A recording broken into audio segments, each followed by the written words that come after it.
today I get to interview somebody that I think is personally fantastic. I've looked at his blogs, I've watched some of his stuff. DouglasTaurel is doing a play called The American Soldier, and it actually it talks about the American soldier experience all the way from the American Revolution through Afghanistan. So I am just so excited because, as everybody knows, veterans are near and dear to my heart. Anybody that's serving us, I feel we need to lift them up. So Douglas, how about a little bit about how this started? The play started about 10 years ago. It started as an idea. I was reading a lot in the papers when we were heavily in the Middle East about veterans who were struggling either financially or with PTSD. So a couple stories just started to affect me a lot. And so I thought that I would try to do something and let people, I wanted to give a true awareness of what sacrifice and what veterans are really going through. So I started going to the public library and collecting letters, and I just started kind of diving in, and it just started, the passion for the ideas just started growing, because as I started reading more letters from the revolution, I started getting really entrenched in the history of it and what veterans went through. And then I just started slowly progressing and creating a compilation of a bunch of letters from the revolution all the way through Afghanistan. And I started workshopping it, and people just really found they thought I was onto something as I would read it to people. And then I found a director, and I kind of showed him what I was doing, and he thought the same thing. And then we started to show it, and it kind of exploded from there. And it started to really hit a chord across the country. And it took me off-Broadway, it took me across into Scotland. And when I got to the Edinburgh Fringe, that's really where the play took off. And it got noticed by the Amnesty International in the United Kingdom, and they thought it was really powerful, and they nominated me. And so out of like 3,500 shows, they nominated 100 shows, and I was one of them. And so that's what took off. That really took the play off, and people started to hear about it, and then I just started touring it around the country. Well, that's fantastic. I was doing some research on the Edinburgh Festival, and you'd got 4 stars at the Edinburgh Festival, and I couldn't find what the star rating was. I mean, 4 stars sounds like it should be high, but it's not very high if it's 10. So what is the actual rating system? On the 5. So we've got a lot of 4 stars, and they tend not to give 5. They tend to love comedies a lot at the Fringe. It's called the Fringe. So to give 4 stars, a drama American play is really good over there. Yeah. So there's 3,500 plays there. And what happens is, a lot of people who don't know about the Edinburgh Fringe, a lot of Broadway producers and producers from the West End, when they have a new project, they'll take it over to the Fringe, they'll build up reviews, get awareness of it, and then they'll take those reviews and bring it back to Broadway, say, hey, it did really well here. And they kind of start building the resume of the show. So it's hard to get butts in the seat because there's so many shows there. It's 3 weeks nonstop of theater, from comedy to drama to horror to Shakespeare. So we got nominated the first week, and once we got nominated, we started selling out. And we sold out the last 10 days, and that was a huge feat. Wow. And we've never been sold out. And what I thought was really interesting there is, I was really nervous about taking the play to Scotland. You know, I just felt it was very presumptuous of me as an American actor taking a play called The American Soldier to Scotland, you know. Right. Well, what I didn't realize that there's so many veterans from the UK who are also struggling, and parents of veterans. And so it play really touched a chord with them. Right. And afterwards, many parents would come up to me in tears, just thanking me for doing the play and asking me to please keep going, which is really interesting because American families asked me the same thing. And I found it really touching that Scottish families were asking me to do the same thing. And then quietly, I would see them somewhere else walking around the streets, and they would share their stories with me. You know, my son has been struggling with suicide, or he's been struggling with PTSD. So it was really, it was a really moving experience. And yeah, I can imagine that it really does. I've got several veteran friends that suffer with the PTSD, and I can see where it would be an international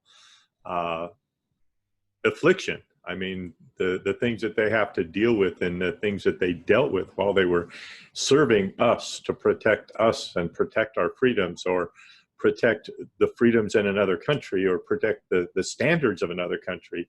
That is a internal thing for all human beings.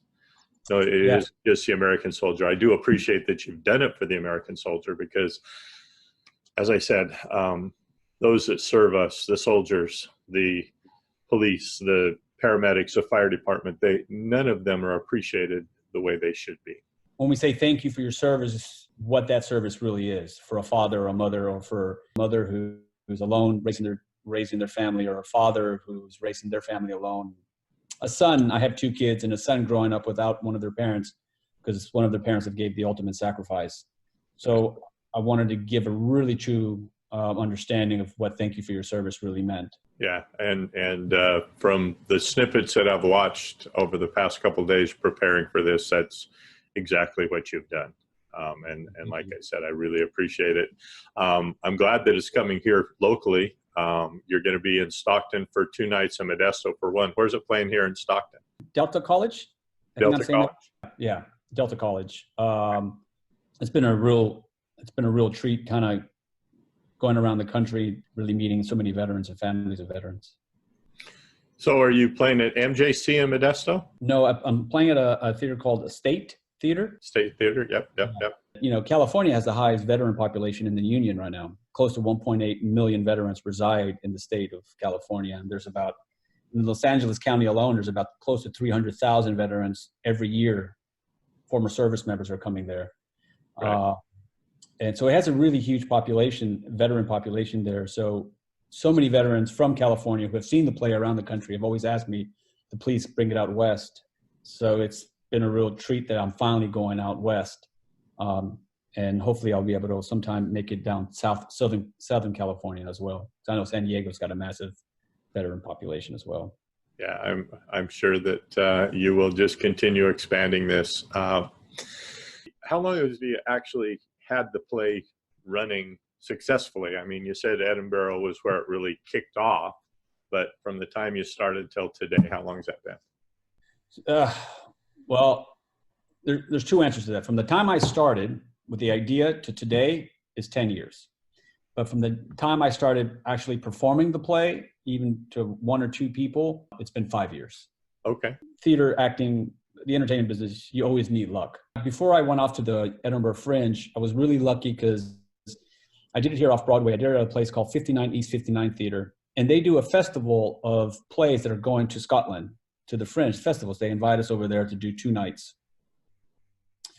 So I said yes, because I thought that'd be a great warm up to go for 3 weeks to perform it, you know. And when I was there, a reviewer for the Huffington Post reached out to me, and she saw the name of the play called The American Soldier. She said, I'm doing a lot of reviews around the theater. The theater has like 5 theaters in it. It's a big theater. It's kind of like a complex of theaters. It's right in Midtown Manhattan. And she said, can I get tickets? I'd like to review your play. And I was like, oh, great. Kind of really the last thing I really wanted there as a reviewer, you know. But, you know, it worked out well because she fell in love with the play, and she gave us a glorious review. And I was able to take that review to Scotland. And that was a big kind of launching pad. And then after Scotland, I came back, and, you know, through social media, friends of mine who are in the business heard about it, and I started touring it, and I took it to Houston. And then I live in Hoboken, New Jersey, and then someone in New Jersey heard about it and said, you know, would you do it here? And then someone who knew somebody who worked at the Kennedy Center referred me out to someone at the Kennedy Center, and they said, you should reach out to them. I think they'd be interested in. I spoke to a girl named Diane Ezrand, and she had every time I speak to someone who books me or brings me to the play or is interested, someone like yourself, they know veterans or they know someone struggling with PTSD. And in the Kennedy Center, I did it during the inauguration weekend.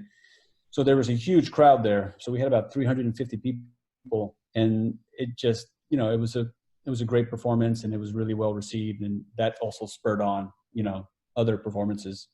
Right.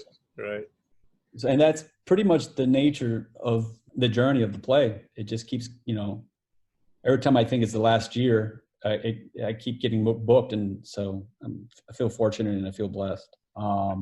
And so just getting the word out is always, it's a challenge in theater. to get the word out. And so any avenue you can take to kind of spread the word is always well appreciated. Well, like I said, I can really appreciate it. I have not from any marketing standpoint, but I've done a lot of work with veterans. They have naturally come to me for whatever reason. And I, like yourself, if I remember reading correctly, am not a veteran myself. Yeah. No. I missed it by that much. I was 1A in my senior year in high school, and I think it was 3 months or 4 months before I graduated that they cut the draft off. So I missed it by that much going to Vietnam, which probably a blessing. But Sure. you know, it's something that, like I said, I've known a lot of vets that have struggled with PTSD before it was called PTSD. They were just crazy. Yeah, we just didn't understand it. It's very traumatic. And the stories I hear from guys, I just have incredible empathy. The Vietnam veterans are starting to come out heavier than I thought. And I don't know, it's interesting. You may have a better perspective on this, but I don't know if it's because,